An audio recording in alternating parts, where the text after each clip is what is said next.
So now what I want to talk about here a little bit is the difference in setup with where the bar is for the front squat versus the back squat. Front squat where the bar is in front of the shoulder, and the back squat where it sits more on your back. But I also not only want to talk about what the differences are, but how those differences impact the lifts respectively. So starting with the front squat, hands just outside of shoulder width distance apart. We want a full contact with the shoulder, elbows high and around before we lift the bar. When in doubt, a quarter squat is a great way to do that. Otherwise, if somebody, so long as they can show you control, lifting the bar off of the J-hooks already settled into their setup position, nestled back on the shoulder, a little bit back into the collarbone. I'm not saying they got to choke themselves out with the bar, but we also don't want it up in the front of their shoulder.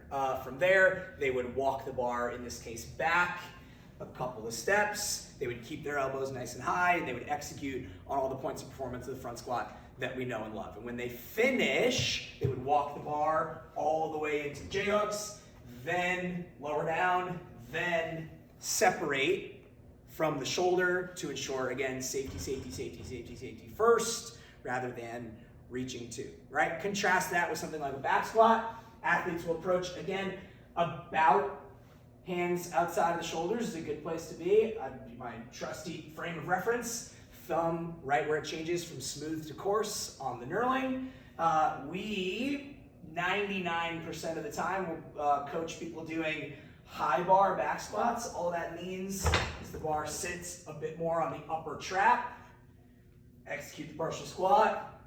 Walk it back, set yourself up, squat, squat, squat, squat, squat, squat, squat. Walk yourself in contact with J-hooks, down, and then release, right?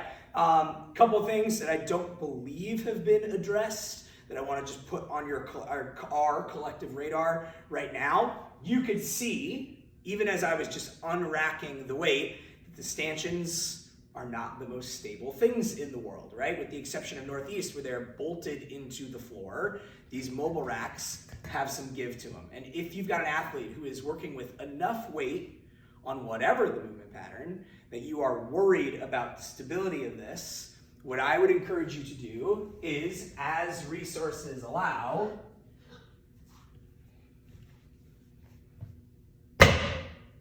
take a plate and place it onto the backside of the stanchion to ensure that those are locked into place. Make sure they're not going to go for a ride one way or another. The trap that people are more likely than not going to fall into is, for whatever the reason, they're excited to get to the bar and lift, or they maybe are just not familiar with actually how to unrack the bar from the stanchion, is that they are going to lift the bar off in a much less stable position than they could be in were they to take a little bit more time and get themselves set up. In particular, how that shows up, more likely than not, is going to be 1 foot forward, where now the bar is out over the front of my center of mass. So if I were to show you this from the side, the bar is resting on my back right now in this example, but you can see it is out over the front compared to where my hips are and where my weight is distributed in my feet. We don't have to be exercise physiologists to know that this is a bad thing. If you saw someone back squatting and they looked like this, that is a cause for concern. So we don't want to ever be in a position where the weight isn't as close to over their center of mass, or as a frame of reference, stacked over the middle of their foot as we can get it. So for something like a back squat, that's going to mean grip, walk under, set up, half squat, execute, walk in, lower down, and release. For something like a front squat, that would mean walk in, set up, stand up, walk it back, execute, re-rack accordingly. The other question was wrist position, front squat versus back squat. Let's start with back squat, because I think it's going to be the easier thing to address. I am a proponent, personally, of keeping upper back engagement as we're squatting. And I know traditionally squat is like, well, hold on, man, like I'm using my legs and my core to make this happen. yes, and it's a whole body lift for a reason. I want, ideally, athletes to come in, create tension on their upper back, and keep that tension where we're a little bit shrugged up with the traps, just enough to support the weight pressing us down. We've got some tension through the forearms to where the barbell isn't pulling us forward, or pulling back rather, with elbows forward as we execute through that lifts, for sure. And then as it relates to the front squat, let me first talk about the ideal position we're trying to work athletes towards, and then talk about what you're likely going to hear back in response from that. I'll come from behind just for the sake so we can see on the video here. Front squat, we want to try to get elbows as high as we can get so that the bar can sit back on the shoulder and allow for the stability of resting on the chest and shoulder rather than being held up by the athlete in front of them, right? So we can see the difference right now. I am supporting this weight with my shoulders and my biceps.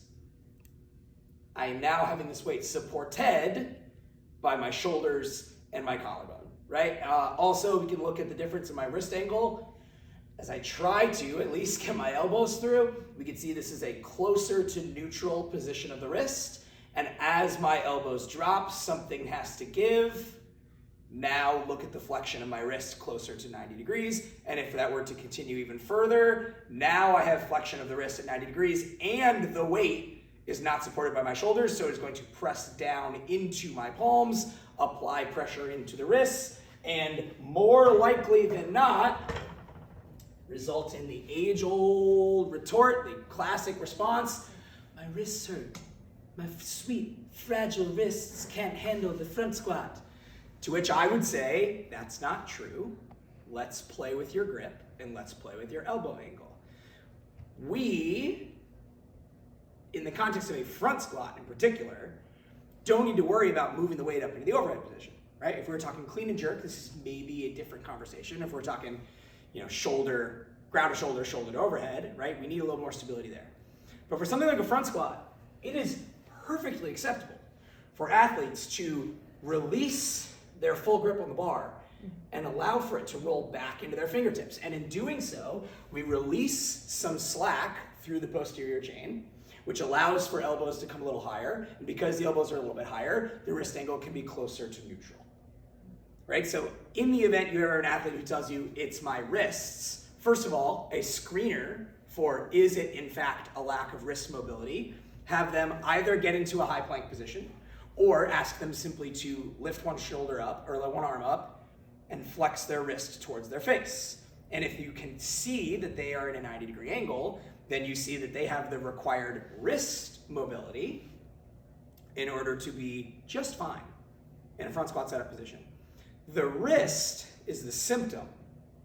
The underlying cause, more likely than not, is going to be tightness through tricep, but more so through their lats. Because someone is really tight in their upper back, it's going to prevent the ability to more properly bring elbows through and around into a rack position that would allow for the neutral wrist and thereby mitigating all of the wrist owie issues that we would have in the first place, right? So that's not something that you can snap your fingers and correct, right? However, what you can do if you want to be a really great coach is, hey, I know this is something you're working on. I want you to foam roll your lats for 2 minutes every night before you go to bed for the next week. And then when we see front squats again, let's see if it doesn't feel a little bit better for you. Or even in the context of right there and now in the class, like, hey, I know we're getting into the superset right now.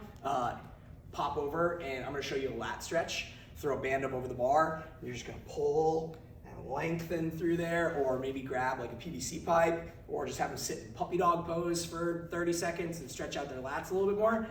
You'll be amazed what kind of difference that makes. So, food for thought.